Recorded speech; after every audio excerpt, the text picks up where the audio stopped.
Okay, good morning, everyone, and thank you for viewing. Again, I want to thank the members of the media that are here, from TV to print to radio, for getting this information out. We appreciate that. As always, I'm very thankful to Dr. Mark Kerouac, the President and CEO of Bay State Health Systems, who will be speaking. Dr. Robert Roos, the Chief Medical Officer for Mercy Hospital. Trinity Healthcare sends his regrets. Something has come up. He'll be unable to attend, but he does have a statement that he has sent me, which I will read. At that point in time, after Dr. Kerouac is done, so he can get back to his important duties at his respected medical establishment, we'll take questions from the media, questions and comments. I want to thank the sign language ladies that are here, professionals. We appreciate that very much. Also, we just walked in, Patrick Leonardo, the Director of Operations from AMR. Been great partners with the city and to Western Mass, and we appreciate that. Also, again, the focus Springfield, again, to make sure that this is streamed live, and I would like to also to my cabinet heads and rank and file, tested and true through a number of natural man-made disasters, their continued efforts and their families' efforts. I appreciate that. And to you, each and every one of you, the residents and business community of the city of Springfield, for your continued patience, collaboration, and cooperation as we move to defeat this COVID-19, which we will. I'd also like to give a couple of quick updates.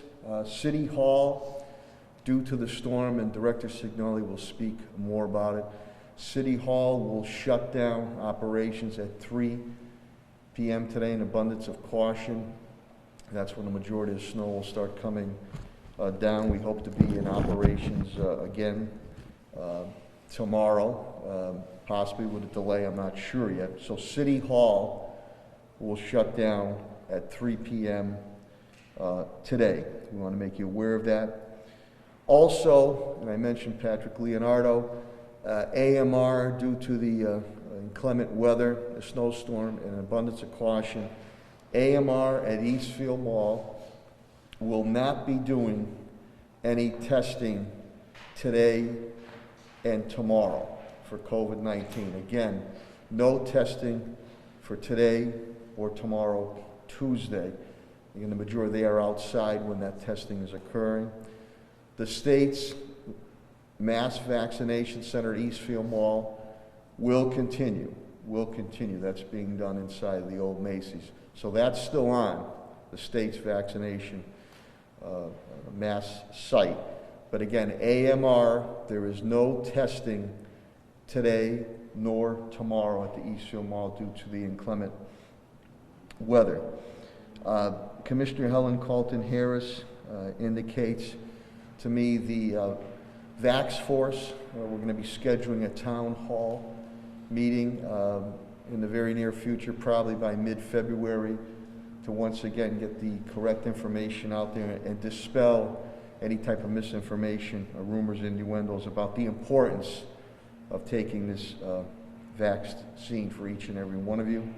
I also want to thank Commissioner Carlton-Harris, Molly Fogarty of our library system, Sandy Federico, our Director of Elder Affairs, for all of us stepping forward to help our seniors immediately navigate the registration process of the state vaccine mass center at the Eastfield Mall. I have received some calls and from seniors that were very appreciative of that. So Helen and team, we didn't want to wait. I know the governor, Lieutenant Governor, will be announcing something this week on a phone line, but we didn't want to wait. We wanted to make sure we were there to help out our Springfield seniors. With AMR again through Helen, and we're also working with State Representative Bud Williams and Ward 4 Councilor Marlo Brown. We're going to expand testing in the Mason Square neighborhood area. That's a little bit delayed because of the weather. so stay tuned for an announcement on that. I believe we're looking to do that at Rebecca Johnson's school. We'll have a set time and a set day, but due to the weather, that announcement will be delayed just a little bit more. Senior citizen meals continue, home delivery continues, and also the Oasis Food Bank, John Foley at Central High School, again working with Sedesco and the Food Bank of Western Massachusetts. We continue to serve on Fridays 3,500 families. And if we may, before I go any further, we lost another neighborhood advocate, retired firefighter. He was a staunch advocate. You always knew where you stood with this gentleman, good or bad, and he fought ferociously for our North End area. And if we could just have a moment of silence for Jose Gonzalez.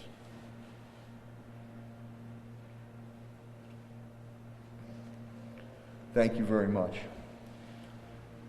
Now to the numbers.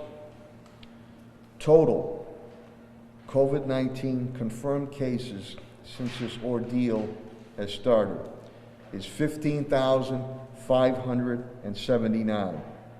The weekly total is 911. The monthly total is 4,257. 4,257.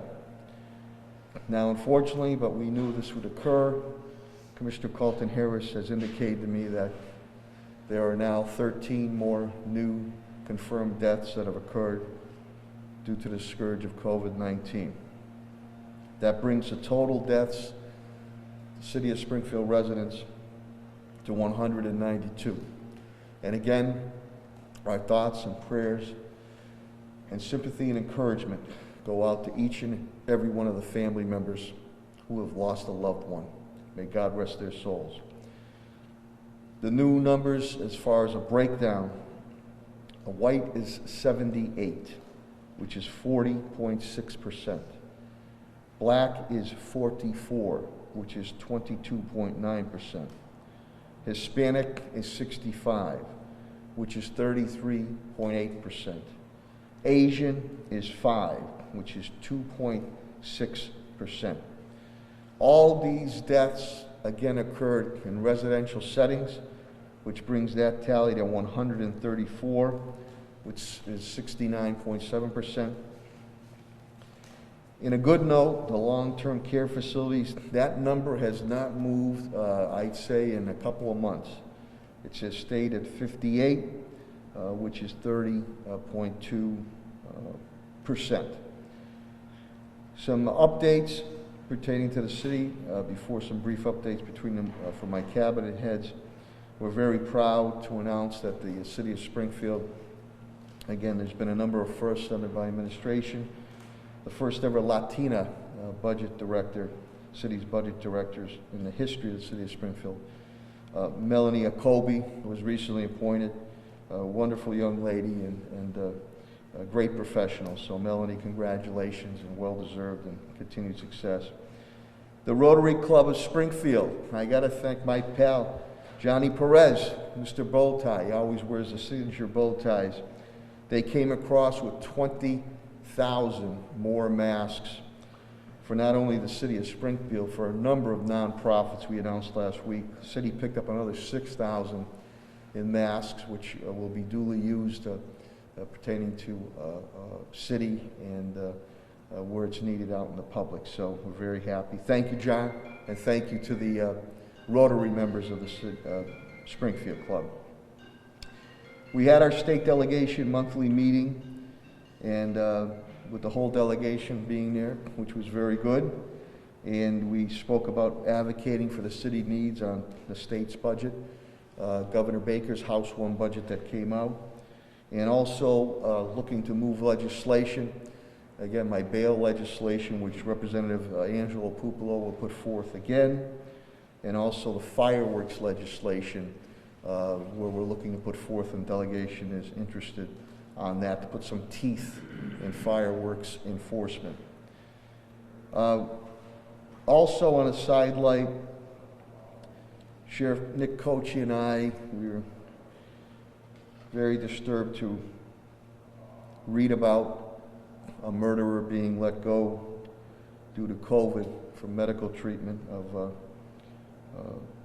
Maureen Regan, Moriarty, Jackie Regan, who was a good guy, and had spoken to Maureen. We're friends, and our daughters played soccer together at the cathedral, and I knew Jackie pretty well too, and the sheriff and I are going to look to pursue legislation that there should be certain hideous type criminal aspects such as murder, that someone should not be being let out on COVID-19 for medical treatment. That treatment should be taken care of at a medical institution pertaining to a jail facility. Very troubling to that family. It's very troubling to any family that has to live it every day and relive it vividly on that. So stay tuned on that. We will go forward with the black flag raising at City Hall in conjunction, working with State Representative Bud Williams and City Council President Marcus Williams. I believe that's right after or at 1 o'clock today. And Ruth Loving, as she looks down from heaven, will appreciate that. She was a big advocate for that, so we'll be doing that today at 1. I did speak with Pastor Reverend Curry Avery of the Martin Luther King Church late Friday afternoon, early evening, to touch base with her and also to give an update that we might be able to get her some type of support, financial support from EOPS with the state on rebuilding, and she appreciated that. Commissioner Carlton Harris and I were very honored and pleased to attend the AMR graduation. That was a great event up at the Eastfield Mall, and I want to thank AMR. It's a great program, third graduation, where they pay these individuals while they're training and guaranteed a job to become an EMT, and many can move up to paramedic or other medical facilities. And the majority, very diverse group, and the majority of these graduates were Springfield residents, which I deeply appreciated. Also met with Governor Baker's new Western Mass representative, who's not foreign to me. It's my former aide, Jose Delgado, and I'm sure he'll do a fine job. And Pat Carnevale was with him. Pat, we go back to our tornado days. Pat's moving back to a leadership position at MEMA, so we appreciate that. We've also, again, spoke to Governor Baker and Lieutenant Governor Polito. Again, very thankful for having a mass vaccination site here in Springfield that we advocated for. And again, they have indicated that they're putting forward a telephone hotline, and that's extremely important. Helen and I will continue to lobby for vaccines. We cannot run a mass operation. People have asked us to do that. We can't do that. But if we get our hands on more vaccines, as we're doing with testing in neighborhood areas, we'd love to be able to do some type of vaccination shots in our neighborhood areas for people that have a hard time getting to it. So if we're able to get our hands on more vaccines, Helen and I will look to do that.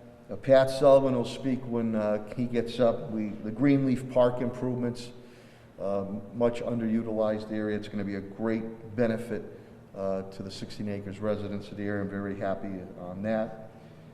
Pending on the weather, I know Eastman is going to be making, through Superintendent Warwick, an announcement on lab desks to our students, make it easier for them when they're home with their computers or laptops. We appreciate that donation, but they'll have more to say on that. And depending on the weather, I know MGM and AMR are stepping up with tenting facilities up at the Eastfield Mall to help out on the vaccine, so we appreciate that very, very much. On the police front, representing Commissioner Cheryl Clapper today is Deputy Chief Steve Kent. COVID numbers are good, knock on wood. They're only down 5. You gotta remember, not too long ago, we were in the 30s. The DOJ meetings continue. There was another meeting last week with the DOJ as we continue to put initiatives forward by Commissioner Clapper and working on police reforms with DOJ. Deputy Kent has notified me that it wasn't a bad weekend, it was a quiet weekend, which was good. He also notifies and speaks of the Project Hope, which we partnered with, was out there over the weekend, homeless to scout out homelessness for people with these frigid temperatures. Again, we're still having the issue with people, courts or judges letting out people with GPS bracelets and monitors who are committing violent crimes. Fire department, Commissioner Calvi indicates to me we're down 6 with COVID. He will speak to you about ice safety and snow safety. Superintendent Warwick, again, we are nearing the 6 million mark in meals served to our students and families. That's 5,839,188, which this weekend 102,076 went out. That's breakfast, lunch, dinner, and snacks. Because of the weather, there'll be no meals today. They'll continue Tuesday. He'll speak, continued retrofitting of the schools goes on with Pat Sullivan, and Superintendent Warwick will give you an update on the winter sports aspects. The snow miser, DPW Director Chris Signoli, indicates that the COVID-19 4 are down. He will give you an update on the snowstorm that's currently taking place right now. He also indicates to me that the snow map that we've put together is public today. And again, I wish everybody out there to drive safely and be cautious when you're driving out there. And we were on site yesterday afternoon. There was a water main break at 4th and Main Street, which was handled, and Director Signoli will give you an update on that, on some repair work that has to be done, and had spoken to the owners of the Fort also restaurant.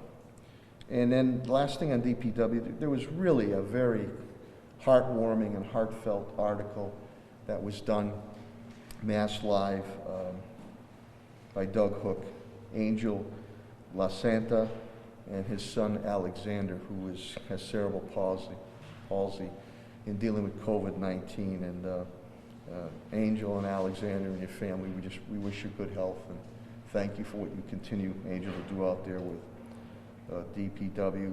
And also I want to give a shout out to the Republican on the editorial in the Sunday Republican this past Sunday.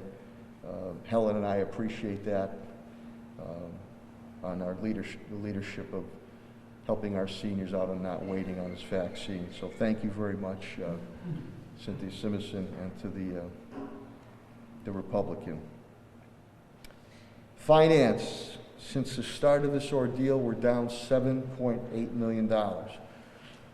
Current fiscal year 21, we're down $2.9 million. Grants and deficit spending, we have spent $29.2 million. Again, I will spend whatever we have to spend to provide for our residents and business community. $21.5 million is in grants we've been able to offset. We're still 7.7 in a hole in deficit spending. Again, with CAFO TJ Plant, we met with our state delegation Friday late morning to express our needs and wants. And again, our first ever Latina budget director in the city of Springfield was announced by TJ and myself, Melanie Kobe. Facilities, Parks, Management, Pat Sullivan indicates COVID-19, he is down 5. He continues with his staff. They've done a great job retrofitting our schools and our buildings, and we're getting close with that being able to finish up, hopefully sometime in early March. He'll speak to you about ice safety, and he will also speak to you about the Greenleaf Park improvements that we're going to do there. Echo Dev Chief Development Officer Tim Sheehan indicates that he is down 3 with COVID-19. He will speak to you about a program we're working with Wells Fargo for about $500,000 with Common Capital, which we already work with. These are very, very low-cost lending loans to our small businesses. Director Sheehan and I will work with Nancy Creed, the Chamber of Commerce President, to hold an update meeting with our business community in the very near future to the vision of post-COVID-19. We've continued to assist, but there is light at the end of the tunnel, and we want to continue to coordinate with our businesses. HR Labor Director, Attorney Bill Mahoney, indicates to me on the unemployment front, November, the United States was 6.7. December continues to be 6.7 unemployment. Massachusetts in November was 6.7. Massachusetts in December has moved up to 7.1%. Springfield, we were at 10.7% unemployment rate in November. In December, we have now moved up to 12.2% unemployment rate moving forward. So with that, I'm going to briefly read a statement from Dr. Roos, then I'm going to bring up Dr. Kerouac, and again, Dr. Roos, the Chief Medical Officer of Mercy Hospital, Trinity Healthcare, sends his regrets. Something came up today, he's unable to make it, but this is Dr. Roos's statement.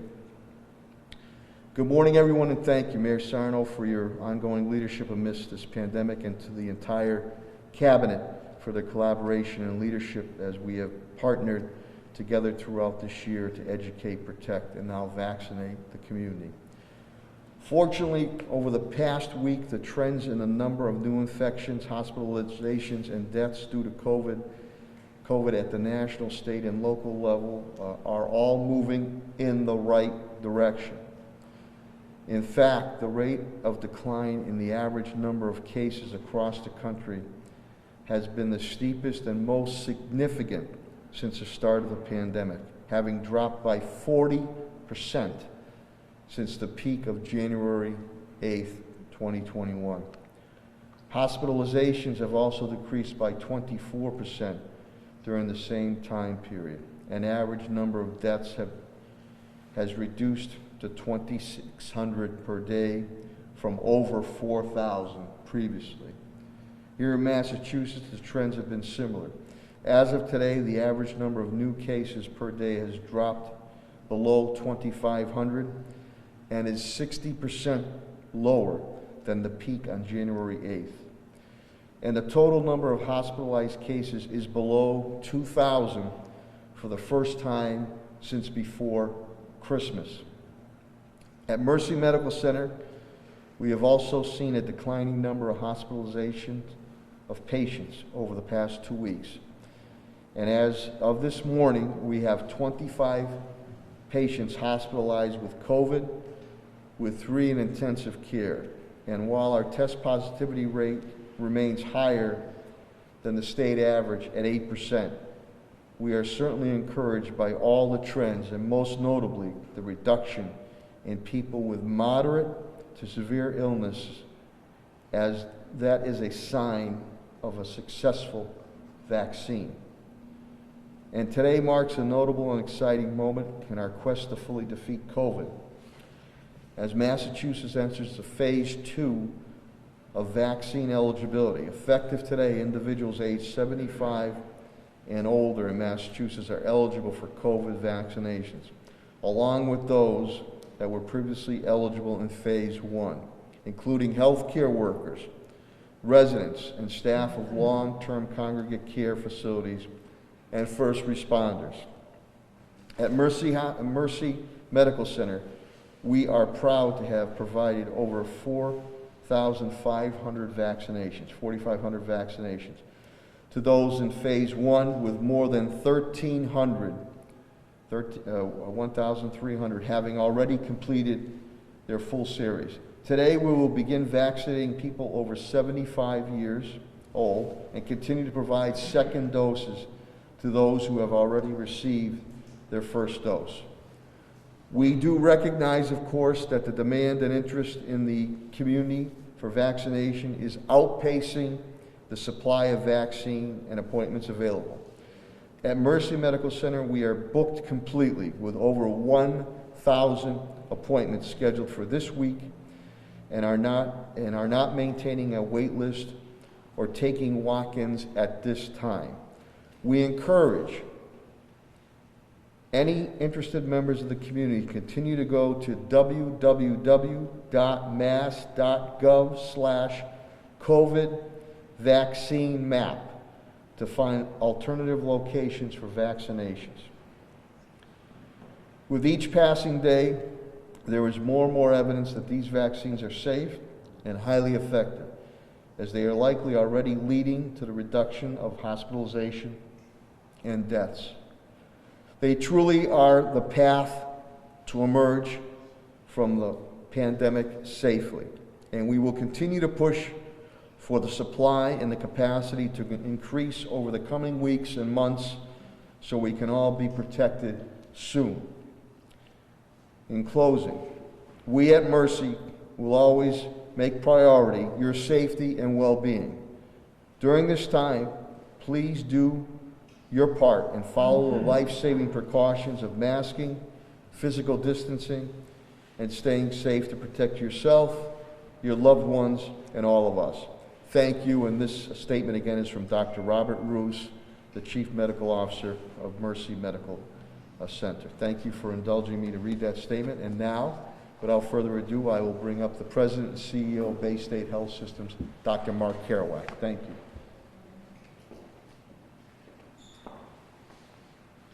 Good morning, everybody, and thank you again, Mr. Mayor. Really appreciate the opportunity as well as the cooperation of your team. I'm not going to reiterate the national or state statistics, only I share Dr. Roos's enthusiasm that we seem to actually be getting somewhere. Yesterday was the first day that we were under 100,000 patients in United States hospitals in many, many months. Bay State Health is seeing the same sort of decline that we're seeing across the country and across the state. For the first time in over 10 weeks, the number of patients in the hospital is below 120. So it's been a long, long haul for our hardworking healthcare workers, and I salute their dedication and their tenacity in sticking with it. Today, we have 118 in the system, 99 at Bay State Medical Center, 19 in our community hospitals, only 13 in critical care. So what's happening to drive this reduction? I think there are three big factors we should keep an eye on. The first is over 30 million people have been vaccinated in this country with a highly effective vaccine. And we haven't, at least in most states, been vaccinating just randomly. They've been really focusing on hotspots where transmission is most likely, like nursing homes and healthcare settings. So that may well be having an impact. Secondly, there are over 26 million people that we know to have been infected in the United States, and these individuals are likely immune, over a 95% chance of being immune. The spot checking and the models suggest that for every one person we know about, there are two others we don't know about who have been infected. So that might be another 52 million people who are infected and have some level of resistance. You add all of those together, and that's over 100 million people in this country who might be able to resist a re-challenge with the coronavirus. It's about 30% of the population, well short of herd immunity, but perhaps enough to slow down the spread of the virus. Finally, I think that we are seeing better adherence to the public health measures, the stuff we've been droning on about for months and months, masking, social distancing, avoiding crowds. We also are seeing more in the way of regulation around things like international travel and federal workplaces. And so I expect that that is going to get better and better too. So I hope that we can keep up the good work, particularly over the next weekend. It is an unofficial holiday, of course, Super Bowl Sunday. The same considerations apply that we talked about for Thanksgiving and Christmas and the other holidays. Do it virtually, if at all possible. If you don't want to do that or won't do that, then do it small, do it with good ventilation, do it with good social distancing, and masking as much as you can. I think that's a hard thing to do for most of the Super Bowl parties I've been to, so I'm going to go back to recommendation one, which is try to do it virtually. Let's talk now about vaccinations. Our center is, like all the others, finishing up with phase 1 and moving into phase 2, which would mean adults over the age of 75. The Bay State Vaccine Center in Holyoke has given out over 20,000 vaccines. That's 75% of what we have been allocated. As you know, we've run out a number of times. We have vaccinated 75% of our employees and over half of the private practice doctors and their staffs that we've sent out invitations to.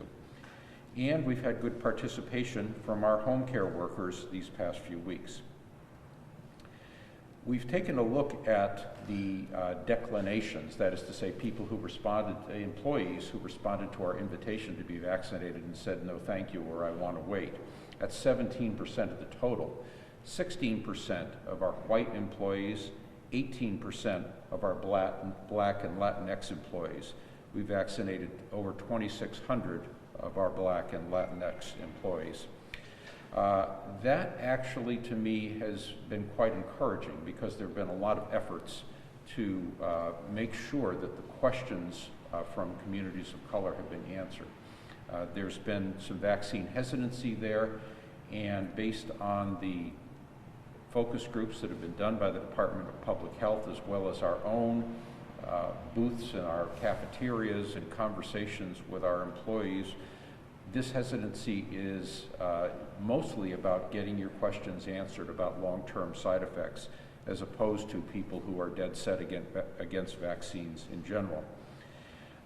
We still have about 600 employees who have not responded to our invitations. That's 5% of our total, and so we're working to get in touch with them and understand their preferences. But all of this, I think, makes me optimistic about the work, the upcoming work of the Vax Force by Commissioner Colton Harris, that a number of the people who are hesitant are persuadable. Our own Vice President of Marketing and Communications, Judith Ward, is serving on a statewide Department of Public Health group to develop mass media spots to encourage vaccination that should air in the next few weeks.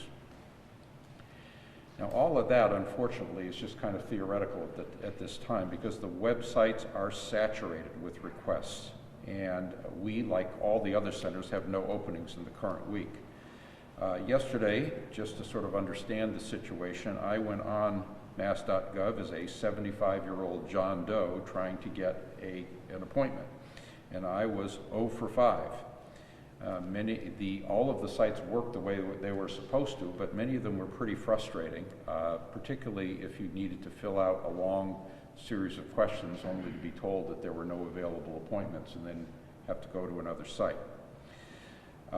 We are planning, once we have enough vaccine to distribute more broadly, to do telephone outreach to the 50,000 seniors in our Medicare Accountable Care Organization. It's a group of seniors for whom we provide primary care services and for whom we are globally budgeted. Similarly, for the 45,000 patients in our Medicaid ACO, these are patients mostly in inner city Springfield, served by our Mason Square, High Street, and Brightwood health centers, as well as by Caring Health. I believe that they are going to need a certain amount of, number one, encouragement, if not assistance, to sign up and help with the sites to get registered. Once we have enough doses, I expect that we are going to open new sites in Westfield, Palmer, and Greenfield, as well as allocating vaccine to our 3 health centers and to one other possible site in Springfield that we're in discussions with. Again, if we can get supply. So supply is the issue. The state is still receiving about 80,000 first doses and 80,000 second doses per week. They are expecting a bump in federal allocations over the next week or two.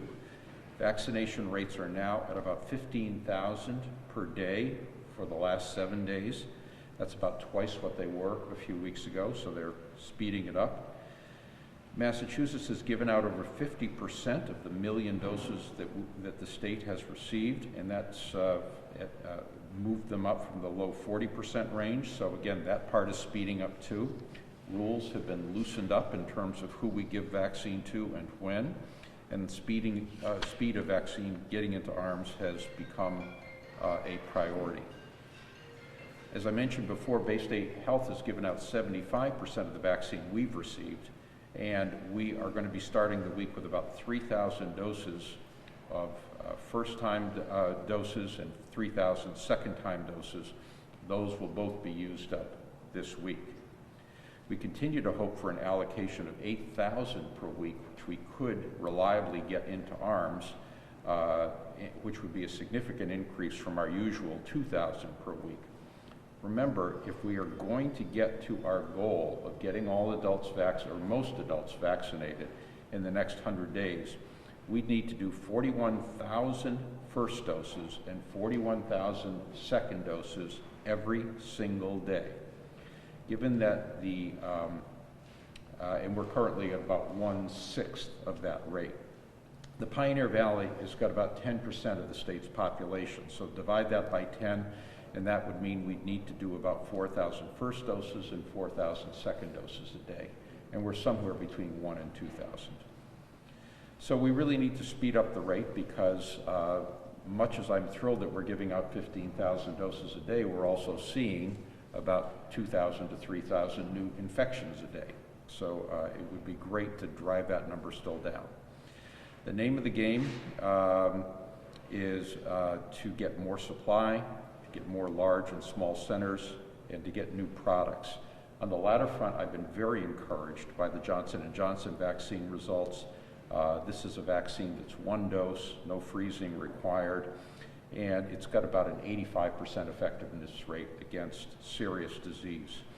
I would urge you to step up and get any brand of COVID-19 vaccine that's offered to you that's available. I would mention that we are not changing our vaccine schedule today because of the snow, although we are shutting down our testing facilities at 2 p.m. So if you were scheduled to be tested later this afternoon, you might want to call and confirm or reschedule. There is still a lot of virus around, even though the numbers are declining. It's no time to relax on all those public health measures, and my hope is that we can be dealing with a significant up-tempoing in vaccine very, very soon. So I will stop there, Mr. Mayor, and be happy to answer any questions. Dr. Kerouac, there's been a lot of talk about these different variants of the virus. First, here's about the UK variant, now we've been hearing about variants that are looking at Brazil and South Africa. How do those last two that I mentioned kind of differ from the first UK one? Well, the virus that we're dealing with, the coronavirus, is a virus that uses RNA as its genetic material, like not DNA, like most organisms do. And there is no sort of proofreading function when you make daughter viruses, and so mistakes are made on a regular basis, and so these variants are thrown out all the time. The more virus spread and transmission there is, the more variants you're going to see. Most of them are ineffective, but every once in a while, just by luck of the draw, one will come out that might be a little bit more contagious or a little bit more severe. The data from both the United Kingdom and from South Africa on severity, I think, is very soft. It is quite clear that the United Kingdom variant has replaced the original species that infected that country, and so it is slightly more transmissible. And I emphasize the word slightly. This is not like it's some brand new virus that's going to overwhelm the immunity. The viruses appear to cause the same type of disease and are slightly more transmissible, but are effectively neutralized by the vaccines, and so that's an important thing to remember. I'm seeing an awful lot of hype out there. There's a lot of scientific speculation that these are brand new viruses that we've never seen before, and that it's going to render useless all of our treatments and our vaccines. That's completely untrue. I think there's been some pretty wild speculation, which unfortunately has been taken up by the media, and we really need to focus on the vaccines we've got, which we know will be effective, and the public health measures, which are still effective. Just to be clear, the vaccines we have are effective against those variants? Yes, there are a couple of the variants in which the amount of neutralizing antibody that the vaccines cause, you need a little bit more of that antibody, but you still are able to mount effective levels. This is not like, I mean, the biggest shapeshifter among the viruses is flu. Remember, each year we need a brand new flu vaccine because new variants come up at an amazing rate, which might be dramatically different than the one that was circulating last year. Fortunately, coronavirus does not have that trick in its bag of tricks. Any other questions or comments? Dr. Kerouac, I'm just kind of going off on that a little bit. What is the significance of some of these variants not necessarily like stopping, neutralizing the virus entirely, but basically eliminating death and hospitalization as a consequence of the coronavirus? You're talking about the vaccines. Vaccines, Yes, right. So I think that's a really important point, and I think it's one of the undersold pieces of the vaccine. Let me give you the example of the flu vaccine. Most flu vaccines in any given year are 50 to 60% effective. That's 50 to 60% effective at blocking even the mildest case. However, they're over 90% effective at blocking death from influenza or hospitalization in the intensive care unit. So if I get my yearly flu shot and I get a mild case of the flu, I am going to feel kind of bummed out, like I want to get my money back. I didn't get, the value out of that vaccine. But it's important to remember that that might have kept me from dying or kept me out of the intensive care unit. And that really is what we want in this COVID vaccine. So let's say you had the opportunity to get a COVID vaccine that was 70% effective. Would you want to wait 2 months to get the 95% effective one and risk getting COVID in the meantime? I don't think so. The more people that get that vaccine, the better. And I think that the end point of looking at was infection completely prevented or was serious infection prevented has been, we've emphasized too much the whole idea of complete protection. And what would you say to people I realize that not all these people are technically MDs or public health officials who are essentially propagating what I would call close to doomsday scenarios because of variants and how we need to eliminate, essentially they're calling it eradication, which I think has only ever been done for smallpox. What would you say to anybody who's perpetuating these kinds of claims or statements? Well, I ended up yelling at my TV yesterday. There are some experts that get on TV who actually, I think, are inflaming this conversation, in my opinion. Now, I guess I could politely say that experts may disagree about this sort of thing, but the bottom line is that we need to keep our eye on the ball here. And keeping our eye on the ball means maintaining our discipline around the public health measures and getting vaccines into arms as fast as we can. I suspect that in years to come, we might be dealing with minor variants of coronavirus, but if everyone's got a baseline of antibody, we're not going to have this kind of a pandemic. And we're not going to have people coming down with serious disease. If we can get 80 or 90% of the population vaccinated, we can reopen our economy, we can get rid of all this, all the masks and everything, and have some semblance of normal come back. It doesn't mean that every once in a while a patient might not come to an emergency room with an illness that is corona, and we'll be ready for that. But that's something that we see these days, with other viruses too. There are 20 viruses we test for or tested for before corona. And just to one kind of follow up in the same vein, there was an article in the New York Times in the past week about more of a sense of how auto antibodies are partly responsible for, or they think might be responsible for long COVID in many of these cases, and how actually they are a problem with other diseases as well. Do you see the vaccines as potentially being a way to cut the incidence rates of that as well, or is that kind of a separate issue that might not necessarily be as easily addressed with the vaccination, especially if somebody gets even a very mild form of COVID, like not even. Right. There is a small percentage of people, and we don't know the exact number yet, who might have symptoms that go on for months and months, fatigue, headaches, achiness, etc., lack of concentration. Almost always they're people who had pretty severe COVID to begin with, and they mounted an antibody against each and every one of the proteins on that virus, most likely. It's not clear if simply giving you a spike protein vaccine is enough to, prevent it, but nobody has seen anything looking like the long hauler thing in the individuals that have been vaccinated. So to me, that's another thing to consider in getting the vaccine. I mean, yes, you'd like not to become a long hauler. You would like not to end up dead or in an intensive care unit for 3 weeks. You'd like not to lose your sense of smell. I mean, there's lots of good reasons to not get the vaccine. These are all things I should mention. There was a nice piece that I noticed in Mass Live about a decision guide for pregnant women that was developed at Bay State by one of our researchers, Dr. Schoenfeld, who is interested in providing actionable information to patients. This guide basically has been taken up by Mass General, Boston Medical Center, even Kaiser in Southern California, about how to guide pregnant women through that decision. And it's based on the decision processes of a number of our pregnant Bay State doctors.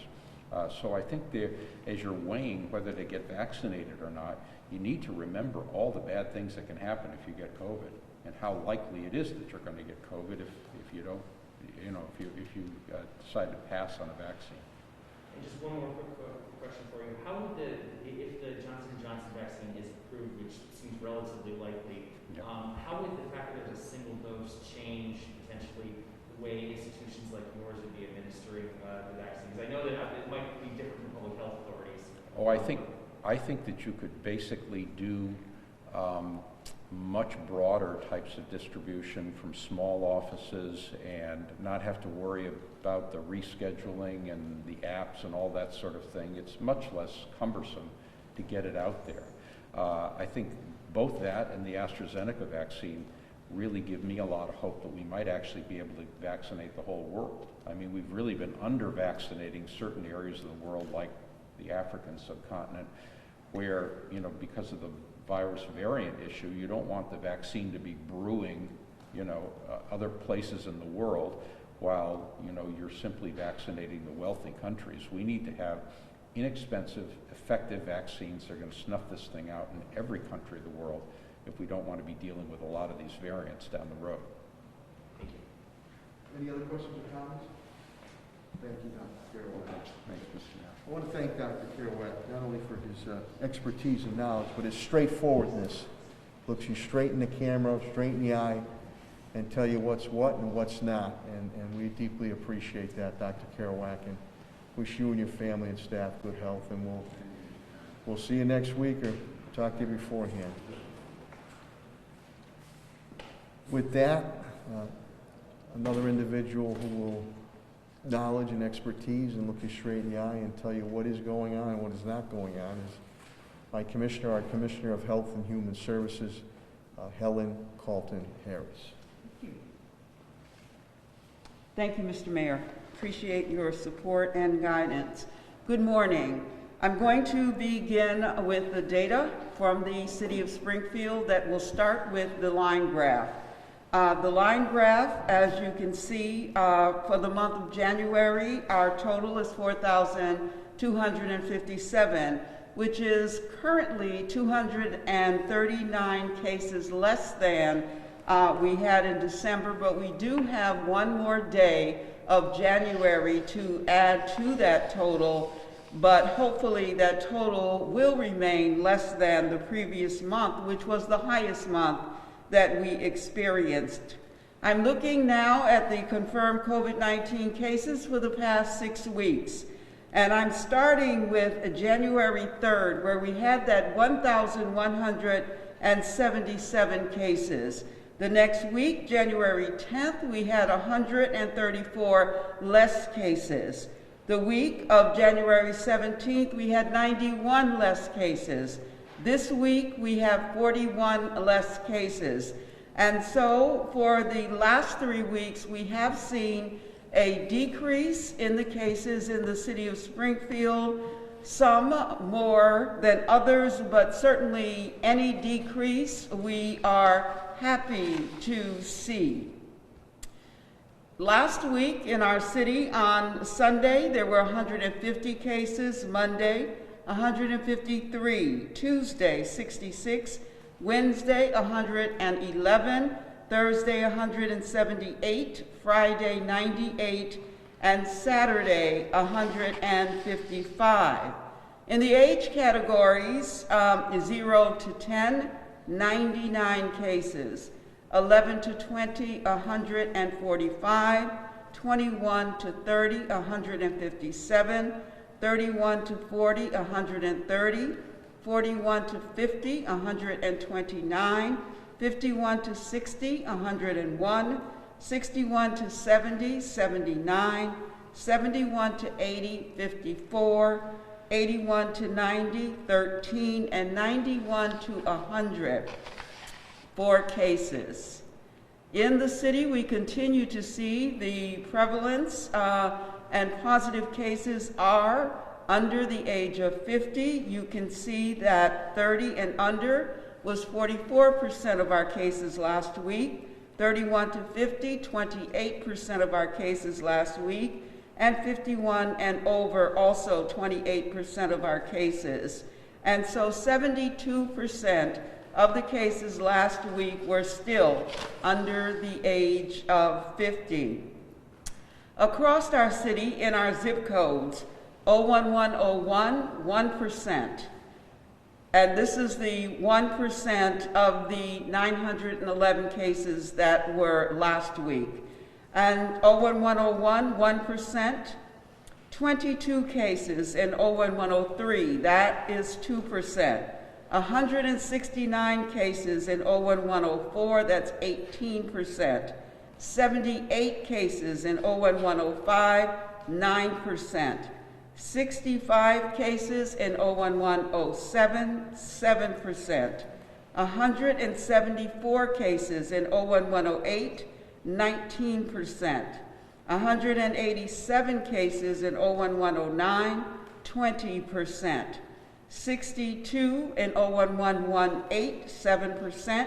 60 in 01119, 7%. 19 in 01128, 2%. 35 in 01129, 4%. And 01151 had 34 at 4%. This is very important for us to continue to recognize that, as has been reported, there is still community spread. Community spread is throughout the city of Springfield. Community spread is still going on. We're still seeing, obviously, cases, and we want to see desperately those numbers go down. So we continue to ask that you do the public health interventions that we have all talked about since last February.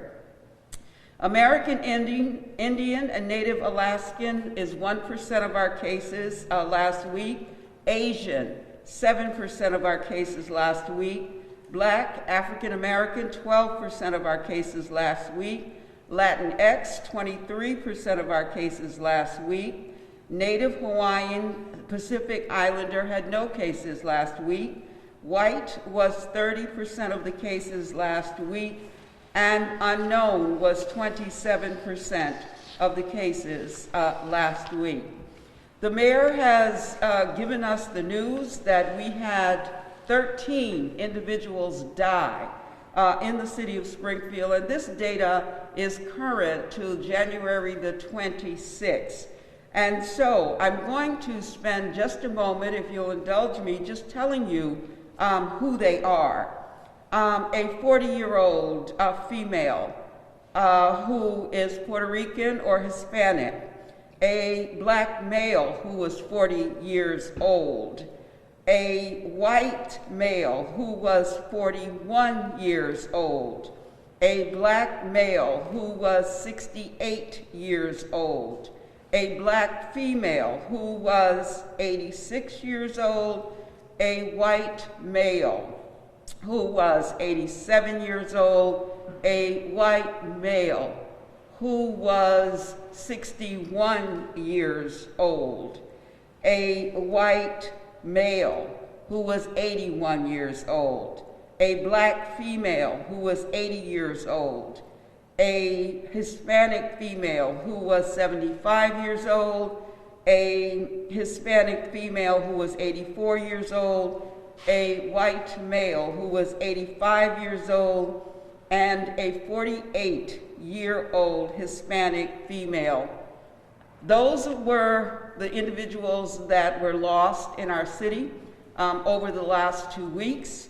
The ages range, but the loss remains pervasive within those families because that is an individual that is no longer a part of their life and certainly a gap in their family.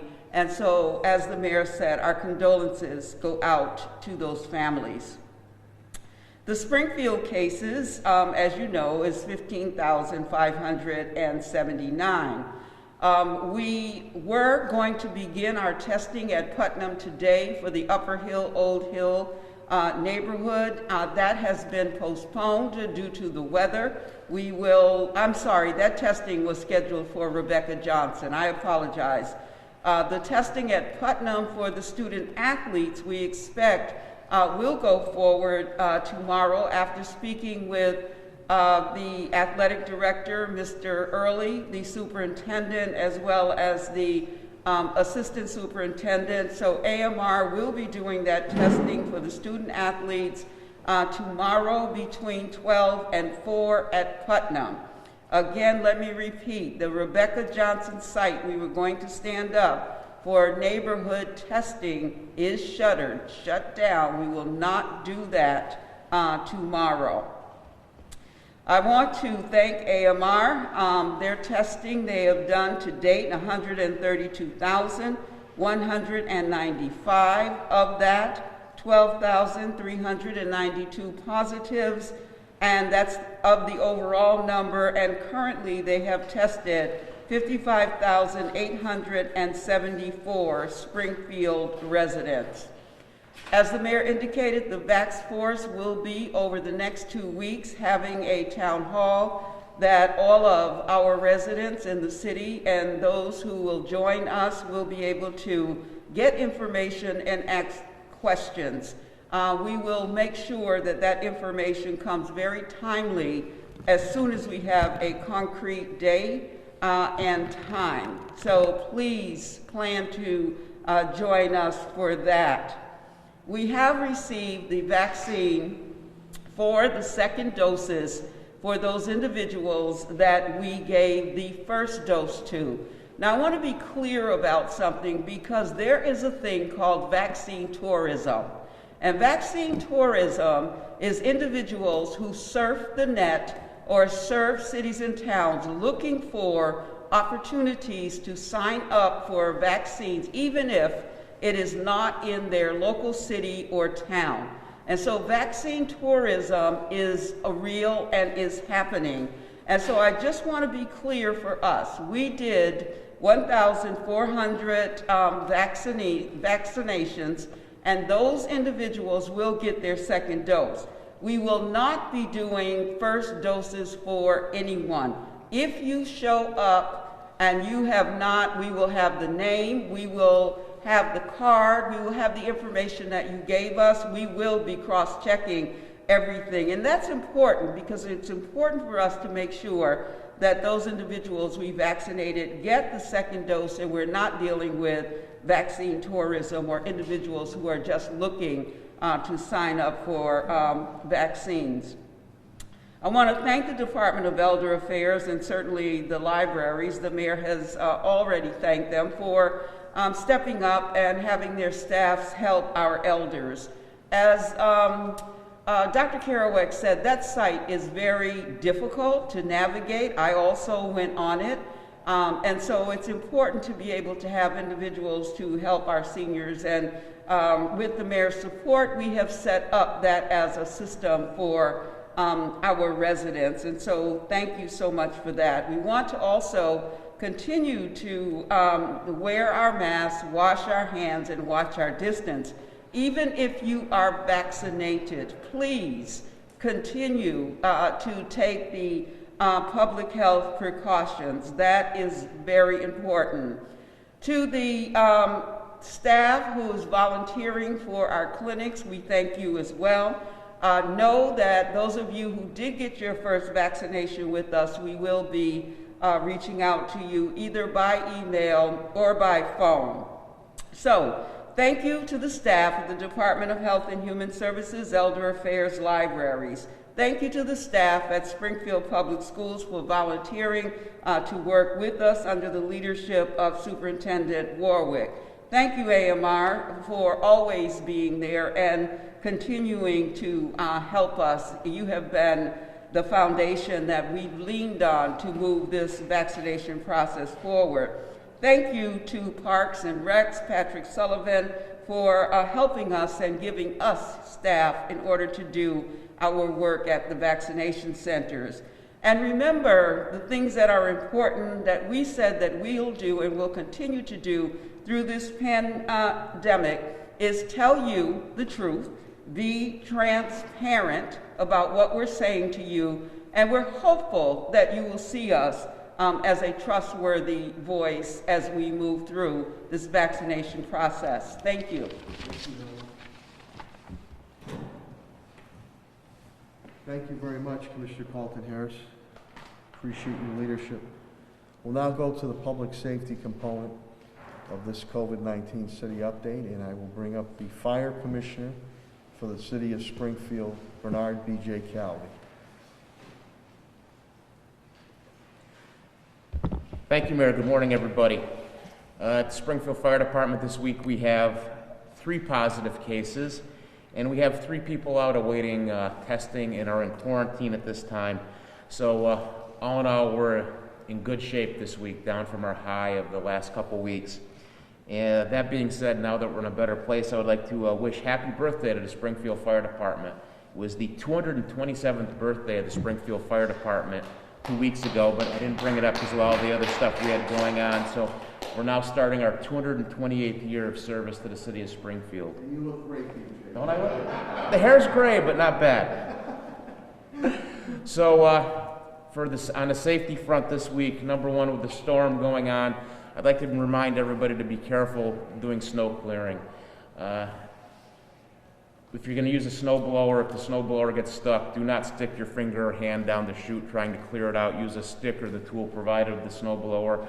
If you get your hand in there, it will take off a finger, so be very careful with that. Also, if you're shoveling, if you start to feel ill, stop. If you start to get short of breath, stop shoveling snow, take a break.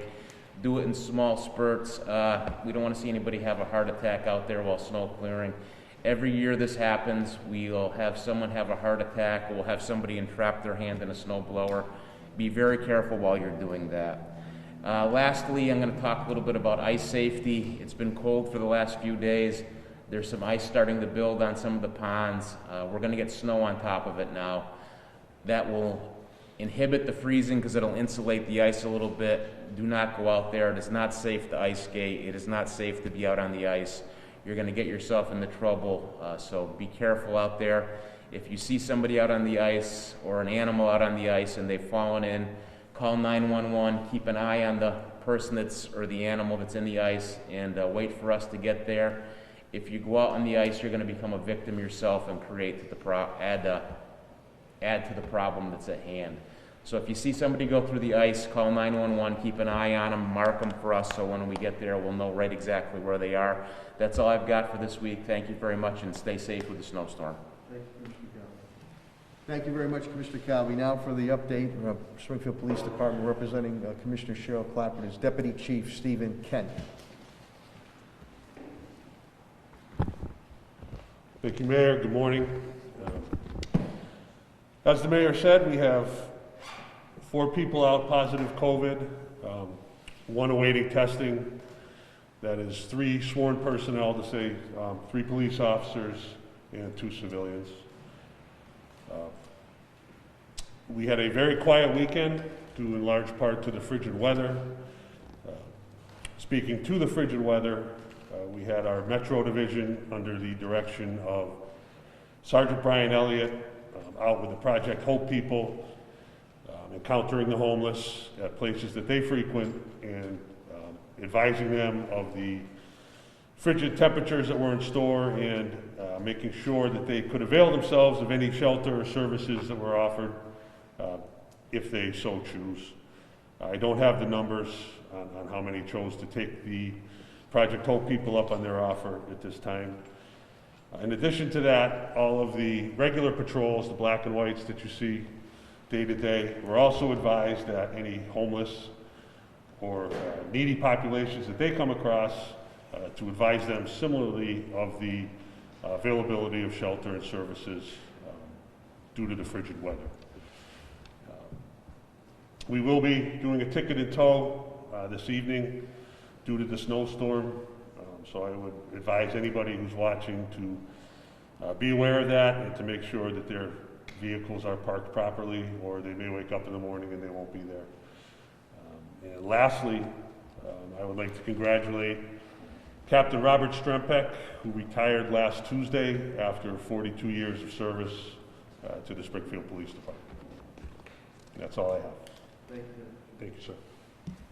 Thank you, Deputy Chief Kent, and to Bobby Strumpek, who I spoke to. Thanks very much, and have a great and healthy retirement. With that, we'll now get the update pertaining to the Springfield Public Schools, and that will be through the Superintendent of Springfield Public Schools, Daniel Warwick.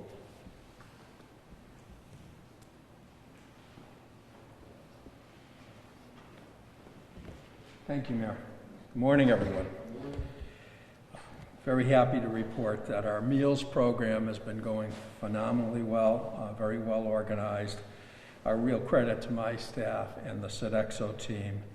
We're coming up on 6 million meals since we've closed down for the pandemic. So 5,839,188 since we closed down. And just this weekend, we provided 102,076 meals. We're going to be closed down this afternoon due to the weather, but open tomorrow instead from 2 to 6. Our usual days are Monday, Wednesday, and Friday, 2 to 6. And again, we're providing food for families over the weekends, which they've really availed themselves up and really helped ease the burden of this pandemic in the community. Schools reopening, our school committee voted to endorse our hybrid reopening plan. In our plan, we have tentative dates for reopening set at March 15th for our high needs, vocational, and ELL students who have gaps in their learning, and April 12th for our pre-K, K, 1, 6, 9, and 12th graders. So again, we have tentative dates, and again, that's all based on the rates, the COVID rates throughout the city, and we'll be consulting with our health commissioner on that before we reopen, and all our work being done relative to our ventilation systems. With the mayor's support, not coming out of our school budgets, we haven't laid off any teachers or anyone else. We've been providing quality services, but we're doing about $1.4 million worth of ventilation work in our schools. And Patrick Sullivan, our facilities director, has just been giving me weekly reports on this, and the progress is tremendous.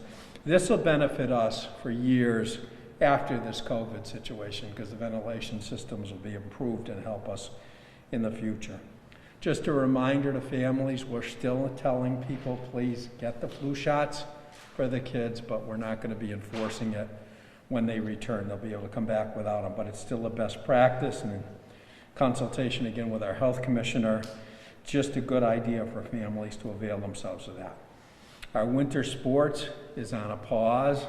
We had some positive COVID tests with that, so we shut it down and paused because we were going to do our second test for our winter sport athletes, which will be done this week, and we're going to be going Tuesday on that, and then reopen for the students who again are cleared to participate. So we'll be doing that tomorrow afternoon at Putnam, and again, thanks to our health commissioner on that to make sure our students can participate, but participate safely.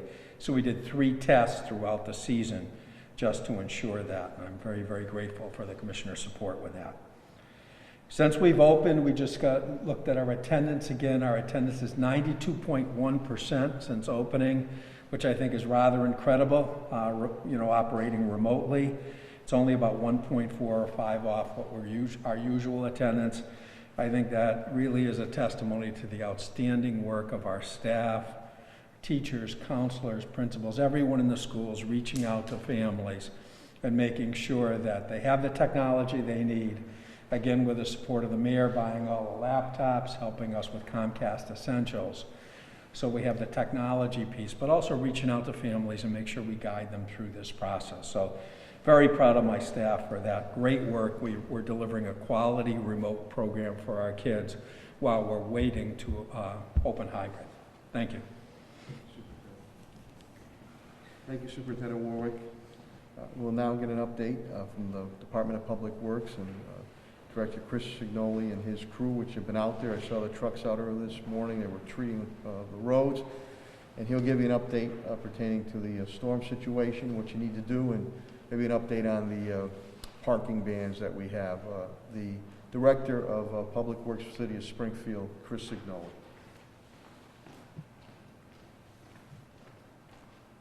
Mayor, thank you very much. With regard to the DPW, we currently have 4 employees out. Yesterday, as the mayor mentioned, there's a water main break on Main Street in the area of Fort Street. The water main break is being addressed by Springfield Water and Sewer Commission. It was actually a branch to a hydrant.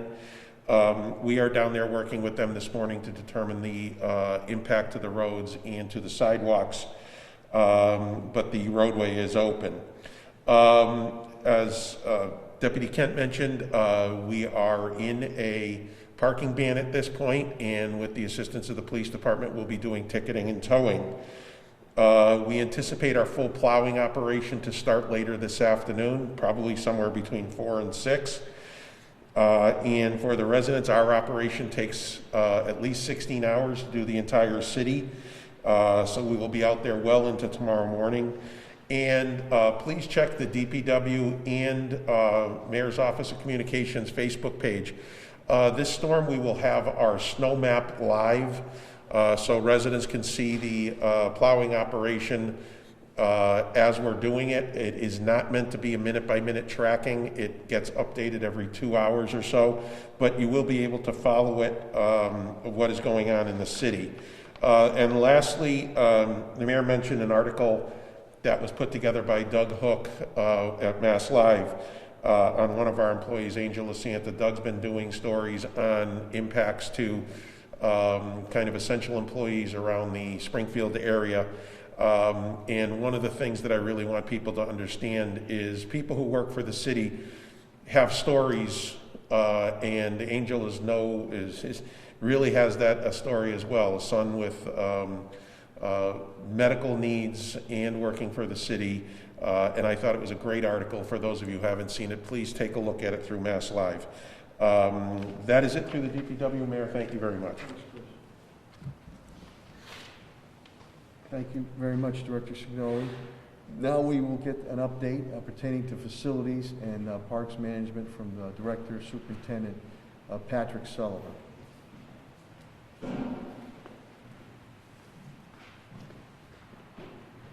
Thank you, Mayor. We have 5 out due to COVID.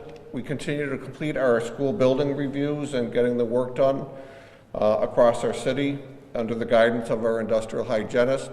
We are at about 60% complete with the school buildings. We are starting to look towards the next phase, which would be our library building. So we're going to be coordinating meetings with Helen Colton Harris, who oversees the library operations in the city, along with Molly Fogarty, and we'll be coordinating a review with our industrial hygienist, and hopefully that can coincide with the opening of the schools, or possibly for early May to reopen libraries. As to echo Commissioner Calvi, please talk to your children about ice safety. With this 8 inches of snow predicted for Springfield, our lakes and ponds would look very safe. They are not safe. The vast majority have moving water. Moving water takes a lot longer to freeze. So with that being said, you're lucky if you have about 2 inches of ice out there, and they are not safe to walk across. So please talk to your children not to go on this ice. And then the last thing, some non-COVID news, good news. I want to thank the mayor and CAFO TJ Plant. They provided $1 million match for the Greenleaf Park that was submitted on Friday.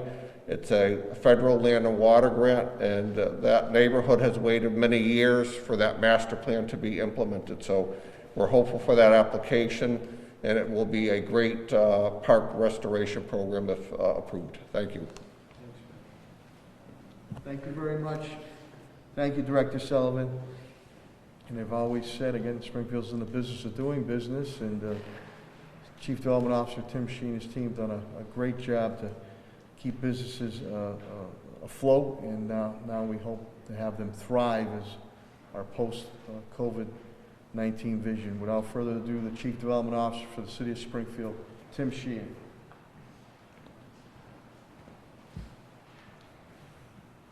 Thank you, Mayor. As the Mayor indicated, Common Capital was awarded $500,000 from Wells Fargo to assist in our local lending for small businesses that have been impacted by COVID.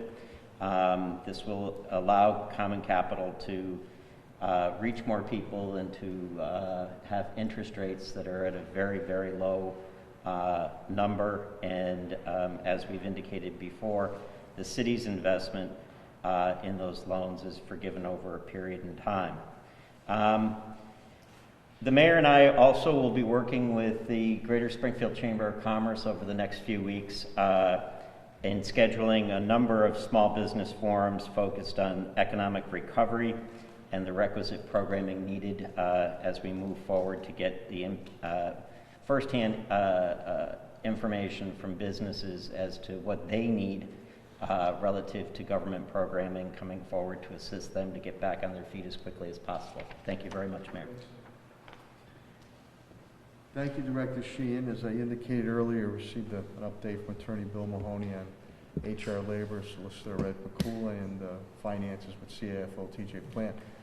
So at this point in time, if there's any questions or comments that my cabinet heads can entertain, we'll go from there. 2240, Matt, Rob? Question for Tim. Sure. Actually. Director Sheehan?